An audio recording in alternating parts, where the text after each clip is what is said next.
Matías Esteve, doctor, bienvenido a Espacio Salud. Muchas gracias. Me comentabas que te apetecía empezar hablando de las distintas hepatitis virales.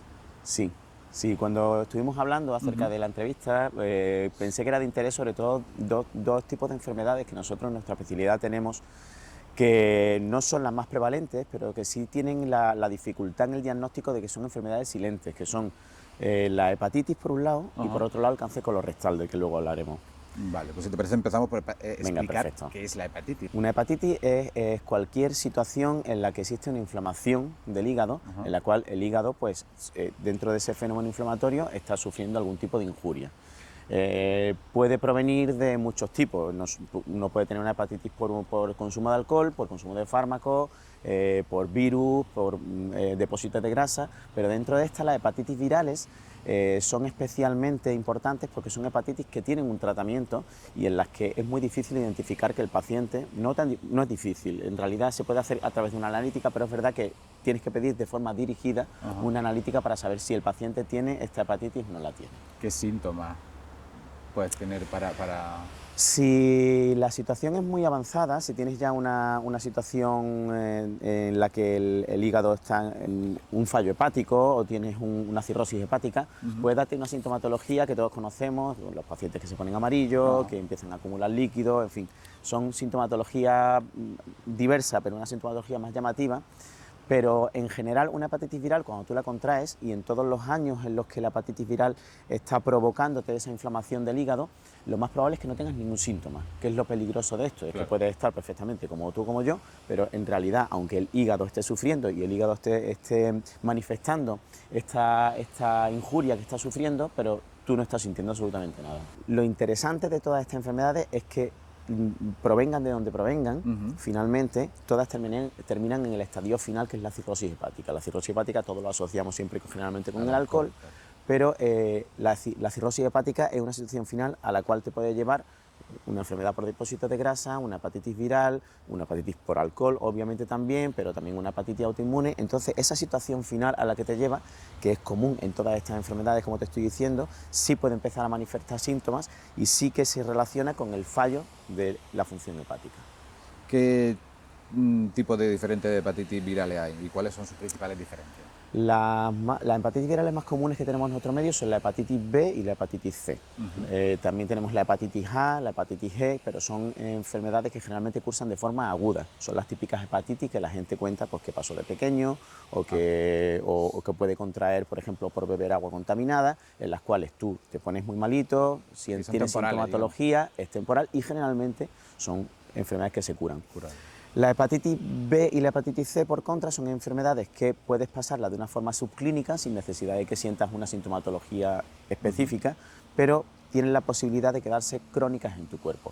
Y esas son las enfermedades que nosotros hacemos hincapié en diagnosticar. Se puede vivir con ellas, ¿no? O con cuidado. Perfectamente, se puede vivir con ellas y tanto es así que muchísima gente en nuestro país ha vivido y vive con las hepatitis virales, en muchos casos sin saber que la padecen. ¿En qué momento debemos de buscar ayuda médica? El momento de buscar ayuda médica, si la hepatitis se está manifestando ya como una cirrosis hepática o como una hepatitis aguda, el momento en que uno tiene un síntoma como por la piel amarilla. ¿Cómo lo sabe un paciente? Claro, el paciente lo va a saber solamente en el caso de que esté manifestando los síntomas, pero lo interesante de esto y donde nosotros ponemos más hincapié es que en el diagnóstico precoz, es decir, diagnosticar al paciente antes de que el paciente tenga la enfermedad crónica. ¿Cuáles son los métodos más frecuentes de transmisión? En el caso de la hepatitis B y la hepatitis C es un contacto generalmente nosotros llamamos parenteral, a través de la sangre y los fluidos, es decir, los pacientes contraen la hepatitis en el momento en el que cuando fueron pequeños le pusieron una inyección o sufrieron una transfusión sanguínea que estaba contaminada con el virus de la hepatitis, y en el momento actual sobre todo el contagio es fundamentalmente en el caso de la hepatitis B es contagio sexual. Es decir, las medidas que podemos tener de preventiva, pues usar preservativo, imagino. Efectivamente, el uso del preservativo, y en el caso de que tengas a un paciente, a un afecto de hepatitis B en tu entorno, sencillamente pues intentar vacunarte y que no contactes con la sangre, con los fluidos de ese paciente, pero vamos, pueden hacer una vida perfectamente normal. Los pacientes preguntan mucho, oye, ¿puedo besar a mis nietos? ¿Puedo hacer una vida normal? ¿Puedo compartir un vaso? Eso perfectamente puede hacerlo. No es tan sencillo contagiarse de una hepatitis, pero sí es cierto que el contagio sexual a día de hoy, en el caso de la hepatitis B, es el más frecuente. En el caso de la hepatitis B no se contagia por vía sexual de una forma tan sencilla. Y casi todos los pacientes que nosotros tenemos a día de hoy con hepatitis C son pacientes o bien que provienen de países donde es más prevalente, o bien pacientes que se contagiaron en el momento en el que no existían medidas para prevenir ese contagio. Como te comentaba antes, transfusiones sanguíneas, inyecciones estas que se ponían, que venía el practicante a tu casa y tenía una cajita donde tenía el material que no era desechable. Entonces, en este caso, el contagio en casi todos los casos de la hepatitis C es de pacientes que la traen ya de hace años, la traen de casa. Existe de hecho un cribado de hepatitis C que en algunas comunidades se ha hecho, por ejemplo en Galicia se ha realizado, que es un cribado etario que se llama. ¿Qué significa eso? Como sabemos que la gran mayoría de pacientes que tienen la hepatitis C y no lo saben y están asintomáticos son pacientes que son de la generación de lo que se llaman los baby boomers, es decir, los pacientes que actualmente, las personas que actualmente tenemos entre 40 y 70 años, y es muy difícil encontrar a pacientes que están fuera de esa escala de edad y que tienen una hepatitis C. Lo que se ha intentado hacer es hacerle una analítica a todas esas personas que están entre los 40 y los 70 para saber si tienen o no tienen la hepatitis C. Y además la rentabilidad de esa técnica es tan grande como que con una sola vez que te la realices es suficiente. Es suficiente. Efectivamente. No hay margen de error, ¿no? Efectivamente. En el momento en el que sabes si la tienes o no la tienes, ya está cribado y ya no hace falta repetir. ¿Qué tratamientos existen y cuál es su eficacia? Pues vamos a ver, para la hepatitis C, que es la que me voy a centrar un poco más, porque como te comentaba, es verdad que es una enfermedad silente en la cual es muy sencillo hacer un cribado etario según la generación del paciente. Tenemos unos tratamientos que actualmente son muy efectivos. Es decir, antiguamente teníamos nosotros unos tratamientos que eran tratamientos a través de inyecciones, que tenían una eficacia del 50% y además con unos efectos secundarios muy elevados. Los pacientes tenían que recibir el tratamiento durante un año, el índice de curación, como te estaba diciendo, era aproximadamente de un 50%, pero desde el 2016 aproximadamente tenemos ya unos tratamientos que son muy eficaces. Son combinaciones orales que tú te tomas una vez al día, y con tomar esa pastilla una vez al día, aproximadamente unos 2 o 3 meses, te curas en un 93-94% de los casos. Entonces es verdad que es muy rentable el tratar a estos pacientes, sobre todo considerando que si no los tratan, dentro de 10, de 20, de 30 años, son pacientes que van a tener una cirrosis hepática y van a requerir un trasplante hepático, hospitalizaciones, va a ir ligado a descompensaciones. Por lo tanto, evidentemente, son tratamientos que cuanto antes lo pongas, más vas a prevenir el gasto sanitario y más vas a prevenir las consecuencias sobre la salud del propio paciente. La C es la más común, ¿no? Entonces me dices. ¿Perdón? ¿La C es la más común? La C no es la más común, es mucho más común la hepatitis B, pero es verdad que el tratamiento para la hepatitis B no cura al paciente. Cuando tú administras un tratamiento para la hepatitis B, que también son tratamientos muy eficaces, en el caso de que el paciente tenga indicación de tratamiento para la hepatitis B, son tratamientos orales también, de toma diaria, pero en los cuales el paciente tiene que estar tomando el tratamiento de forma indefinida. No siempre puedes permitirte retirar el tratamiento, en algunos casos sí, pero lo más común es que al final el paciente esté tomando el tratamiento durante muchos años. Sí, que ya forma parte de tu vida, ¿no? Efectivamente, como quien toma un tratamiento para la tensión o para el ácido úrico. Lo que tenemos que incidir es sobre el diagnóstico. Sobre todo lo más importante en la hepatitis es diagnosticar a todos los pacientes que están afectos. Como te comentaba, es una enfermedad asintomática. Por lo tanto, lo único que nos queda es saber qué pacientes son los que tenemos que estar vigilando porque tengan esa hepatitis y qué pacientes son los que tienen que recibir tratamiento. Si nosotros hiciéramos un cribado a toda la población general, a día de hoy en España, para saber cuántas personas tienen hepatitis, según la última estadística, un 0,22% de los españoles tienen hepatitis C, por ejemplo. ¿Eso qué significa? Significa que esas personas no saben que tienen esa enfermedad, y significa que con una estrategia muy sencilla, como es sencillamente hacerle una analítica, identificarlo y ponerle un tratamiento durante 2 o 3 meses, podemos curarlo y evitar eso. Ese es el especial hincapié que estamos poniendo, y no solamente nosotros, se está poniendo a nivel local en nuestro hospital, sino que es algo que se está haciendo a nivel español. Hay una alianza para la hepatitis C con un decálogo de recomendaciones para el cribado de los pacientes, e incluso la Organización Mundial de la Salud tiene también un objetivo que trazó en su momento hacia 2030. Lo que pasa pasa es que es verdad que la pandemia ha frenado mucho también este proceso, pero no obstante el objetivo es un objetivo realista, y es que a nivel mundial el 90% de las hepatitis estén diagnosticadas y más del 80% estén tratadas. Pero claro, lo que el paciente ve, aparte de la ictericia, lo de poner que la piel se te ponga un poco amarilla, orina oscura, heces clara, fatiga, pero bueno, la fatiga no sé hasta qué punto lo puede relacionar. Es un síntoma muy estar, específico, claro. Y demasiado común, ¿no? Puede tener fatiga por cualquier cosa, ¿no? Eso es lo único que el paciente puede percatarse, ¿no? Puede decir algo me pasa, ¿no? Claro, al no ser una enfermedad en la que el paciente puede identificar que tenga esa infección, hay dos estrategias para poder saber cuándo ir a tu médico para realizarte un test de hepatitis. Sobre todo son cuando eres un grupo de riesgo, es decir, personas, por ejemplo, que tienen sexo con múltiples personas, hombres que tienen sexo con hombres también tienen un índice más elevado, pacientes con insuficiencia renal crónica que están en unidades de hemodiálisis. En las unidades de hemodiálisis es verdad que ha habido más hepatitis C porque evidentemente hay más venopunción. Y los pacientes que están en esa franja de edad que te comentaba antes, entre los 40 y los 70 años. Y después la segunda estrategia es sencillamente, si eres un paciente adulto, no te has hecho nunca una prueba de hepatitis, y a tu médico decirle, hazme una prueba de hepatitis. Quiero saber si la tengo o no la tengo. Y sencillamente con una sola analítica vas a saber si la tienes o no la tienes y no tienes que repetírtela. Ese tipo de análisis no entran en los que nos solemos hacer en las empresas, ¿no? En muchas empresas sí los realizan, pero en general en las empresas lo que te van a pedir sobre todo son perfiles bioquímicos y perfiles serológicos, en los cuales tú vas a saber si tienes, por ejemplo, el hígado inflamado, que son lo que comentaba antes, esos indicios.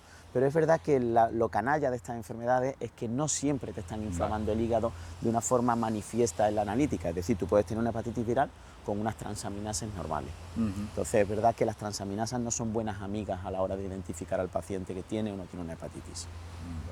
Doctor, también nos querías comentar algún tipo de otras enfermedades hepáticas relacionadas con depósitos de grasa, ¿no?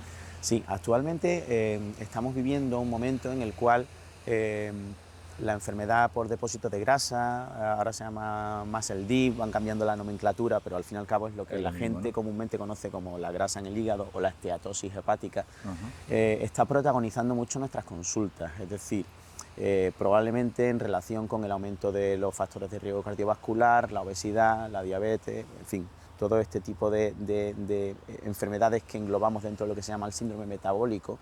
Una de las manifestaciones que a nosotros nos afecta en nuestra especialidad es el depósito de grasa hepática. Hemos hablado antes de las hepatitis virales, te he comentado que las hepatitis virales al final te conducen, al igual que todas las enfermedades hepáticas, a un punto común, que es la cirrosis hepática, y en el caso de la enfermedad por depósito de grasa es exactamente lo mismo. Es una enfermedad en la cual el paciente, bien porque tiene una tendencia genética, idiosincrásica, digamos, a tener más depósitos de grasa, o bien porque asocia también factores de riesgo cardiovascular, o porque tiene un sobrepeso o una obesidad manifiesta, finalmente tiene un depósito de grasa que puede también traducirse en una inflamación hepática que a lo largo de los años puede conducirle a una cirrosis hepática. Y como pasaba con las hepatitis virales, son pacientes que son muy difíciles de diagnosticar porque el paciente no va a percibir nada. Claro. Diagnóstico complicado, ¿no? ¿Qué síntomas se puede encontrar? Al igual que con las hepatitis virales, los síntomas no son muy específicos. El paciente puede aquejar fatiga, puede aquejar síntomas más inespecíficos, pero difícilmente va a notar un dolor en el lado derecho, como la gente siempre piensa que puede tener, o una ictericia. Es decir, el paciente en general, cuando solamente lo que tiene es un depósito de grasa sin que haya manifestado una cirrosis, sin que estemos en el estadio final de la enfermedad, el paciente no tiene por qué tener ningún síntoma. Somos nosotros los que tenemos que sospechar que el paciente es un paciente de riesgo para diagnosticarlo y empezar a poner medidas para que esa grasa se pueda resolver. ¿Qué tipo de pruebas realizáis para...? Al igual que con las hepatitis virales, se puede realizar una analítica donde veamos si las transaminasas se encuentran elevadas o no, pero igualmente nos pasa que no son buenas amigas, buenas consejeros, porque puedes encontrar un paciente con depósito de grasa que no tiene una elevación de las transaminasas. Y las pruebas que más nos pueden poner de manifiesto que el paciente tiene un depósito de grasa son la ecografía, en la cual sí que podemos ver que el paciente la tiene, y después podemos identificar también qué nivel de enfermedad tiene el paciente a través de otras pruebas, como son una elastografía, que se llama una especie de ecografía en la cual nosotros vemos si el paciente tiene más o menos enfermedad derivada del depósito de grasa, y también tenemos unos marcadores indirectos en la analítica, en los cuales nosotros podemos deducir a través de una serie de parámetros que nosotros cruzamos a través de fórmulas si el paciente tiene una enfermedad más avanzada o está en un estadio más precoz. Doctor, en el caso de la enfermedad hepática relacionada con depósitos de grasa, sí es muy importante, ¿no?, la alimentación. Sí, la alimentación es uno de los pilares fundamentales para el tratamiento, tanto cuantitativamente como cualitativamente. Cualitativamente, lo que se ha visto en los estudios es que la dieta mediterránea es la que más se relaciona con los beneficios en la enfermedad por depósito de grasa para el paciente. La dieta que todos conocemos, una dieta rica en frutas, verduras, en pescado, efectivamente, aceite de oliva, e intentar cuantitativamente que además la ingesta calórica no supere al consumo calórico del paciente, es decir, la pérdida de peso al fin y al cabo se reduce a eso, que el paciente haga una actividad física que le permita su condición basal, en el que haya un consumo calórico suficiente como para que el paciente finalmente termine teniendo una pérdida de peso si la ingesta calórica no lo supera. En nuestro medio el problema más grande lo tenemos sobre todo en pacientes que tienen unos hábitos de sedentarismo y de hábitos dietéticos no del todo sanos, en los cuales finalmente el paciente entra en esa dinámica en la que no solamente desarrolla la enfermedad por depósito graso, sino también tiene otros factores de riesgo cardiovascular como la diabetes, la hipertensión y la dislipemia, y todo eso al final te conduce al mismo final que te comentaba antes, que es un síndrome metabólico en el cual la enfermedad por depósito de grasa es otra manifestación más. Me comentabas que los niveles de medicación frente a los de dieta, la dieta gana por goleada, ¿no? Indudablemente la dieta es lo más eficaz. Cuando uno mira las gráficas en las cuales mira la eficacia de cada una de las estrategias, puede ver que la línea que alcanza más del 90% de los hábitos dietéticos, de la dieta, de la pérdida ponderal, supera al 40, 30, 50% de algunos fármacos que están en investigación o que están actualmente empleándose. El problema está en que cuando uno mira la gráfica en paralelo del cumplimiento, la adherencia terapéutica del paciente a cada una de las estrategias, puede ver que paradójicamente la dieta es la estrategia que menos cumple el paciente, porque es muy difícil. Sí, nos cuesta, ¿no? Es más fácil tomarse algo o es mucho más sencillo tomarse un tratamiento, unas pastillas o incluso recibir una inyección que cambiar tus hábitos dietéticos de una forma radical de la noche a la mañana. Cuando sin embargo el efecto es mayor, ¿no? Efectivamente. Curioso que lo que menos nos costaría, digamos en este caso monetario o de salud, que sería simplemente un hábito, nos cuesta, ¿no? Nos cuesta cambiar el día a día. En efecto es lo más difícil y solamente no hace falta hacer una pérdida de peso brutal. Con un 7 a un 10% de pérdida de peso respecto al peso basal es suficiente para que, según se ha demostrado en los estudios, para que uno pueda estar tranquilo y pueda estar seguro de que esa inflamación derivada del depósito de grasa está reduciéndose.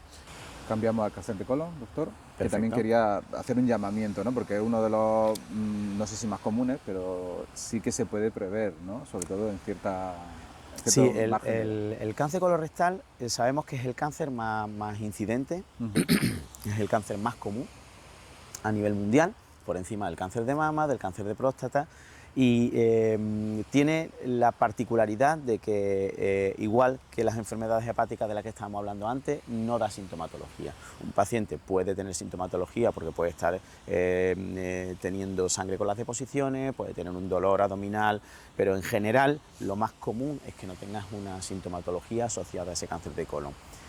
Y se ha visto además que si el cáncer de colon tú lo detectas en una fase precoz, se cura en más de un 90%. Porcentaje alto. Pues sencillamente hacer una intervención, si eso no se ha extendido a otras partes del cuerpo, es tan sencillo como operar al paciente y después de la fase postoperatoria hacer un seguimiento. Pero eso solamente sucede si pillas el cáncer de colon en una fase precoz. ¿Y cómo podemos pillar ese cáncer de colon en una fase precoz? Esa era la parte que quería sobre todo comentar contigo, y es que existe un cribado de cáncer colorectal que en Andalucía se implantó hace pocos años, en otras comunidades autónomas en España lleva más tiempo, y que es la estrategia que tenemos más a mano y que puede ser más eficaz para identificar un cáncer de colon. Es tan sencillo, te lo resumo, como una carta que se le manda a todos los pacientes mayores de 50 años, entre 50 y 69 años, y en esa carta lo que te animan es a participar en este cribado. Si uno accede devolviendo, dentro de la carta, dentro del sobre, hay un sobre para devolver diciendo, oye, sí quiero participar, mandadme el te kit, viene preparado ya con el sobre dentro, no mandadme tienes el ni que kit. ir a En campo. ese caso, en un segundo tiempo, te mandan un kit que consiste sencillamente en un tubito en el cual tú puedes recoger la muestra de heces y remitirla a tu centro de salud. Si la muestra de heces es positiva, puede ser que se trate de un falso positivo, algo que sucede también muy comúnmente, pero muy difícilmente te va a venir una prueba negativa siendo un falso negativo. Pero tampoco nos tenemos que asustar, ¿no? Entonces, Efectivamente, si la prueba es positiva no hay que asustarse, hay que darle la seriedad que eso tiene, hacerse la colonoscopia, que es el siguiente paso, pero no siempre que sale una prueba positiva significa de forma inequívoca que uno tenga un cáncer de colon. Estas pruebas están diseñadas de hecho para eso, para que tengan una sensibilidad muy elevada, para que no se te escapen pacientes que pueden tener una lesión avanzada del colon o un cáncer de colon propiamente dicho, pero por contra el precio que eso tiene es que a veces tienes falsos positivos por pacientes que sencillamente por una pérdida hemorroidal o por cualquier otro, otro sangrado puede dar que ocurra algo y que no nos interese. En efecto, en efecto. Y el porcentaje me comentabas que a nivel español malo, pero a nivel andaluz nefasto. En efecto, el cribado de cáncer de colon sobre el papel se diseñó para que fuera una metodología eficaz, lo que se llama coste efectiva en medicina, si se cumple, si participa un 60% de la población al menos. A nivel nacional esa participación es de un 46% aproximadamente. Que ya es bajo. Que ya es bajo, pero a nivel andaluz, es verdad que llevamos pocos años con ello, pero a nivel andaluz, en los primeros datos que obtuvimos después de comenzar el cribado de cáncer colorectal era un 26%, lo cual es un índice de participación muy bajo. Muy bajo, sí. Teniendo en cuenta sobre todo que, como te decía, es una técnica muy inocua. Tú sencillamente entregas la muestra de heces en tu centro de salud y ya te van diciendo si efectivamente es positiva o negativa. Si es negativa, te volverán a mandar otra carta y se te volverá a hacer nuevamente cada 2 años y así sucesivamente. Salvo que en algún momento salga positiva o bien hasta que al final pues salgas de la población de cribado, que son los 69 si sale años. positiva entiendo que descartar que es, ¿no? Si sale positiva se realiza una colonoscopia, que es una colonoscopia que nosotros realizamos de una forma preferente, son unas agendas específicas que tenemos para estos pacientes, porque son pacientes en los que no debemos perder mucho tiempo, y son agendas específicas en las que nosotros hacemos colonoscopia a los pacientes y ya sobre la marcha le indicamos si no tiene nada, si tiene un cáncer de colon en el peor de los casos o si tiene alguna lesión del colon, que también es una parte muy interesante del cribado del cáncer colorectal. Todo cáncer de colon en su momento fue un pólipo que creció lo suficiente y degeneró de una forma específica para finalmente convertirse en una lesión maligna, pero estos pólipos de colon nosotros los vemos muy comúnmente en las colonoscopias. Si nosotros en una colonoscopia de cribado o no de cribado, en cualquier colonoscopia que realizamos, nosotros vemos un pólipo de colon, nosotros lo extirpamos. Es decir, es una técnica que no solamente es diagnóstica, sino que además es terapéutica. Si nosotros vemos un pólipo de colon y lo extirpamos, nosotros estamos evitando que ese pólipo en un futuro pueda convertirse en una lesión avanzada, efectivamente, en un cáncer de colon.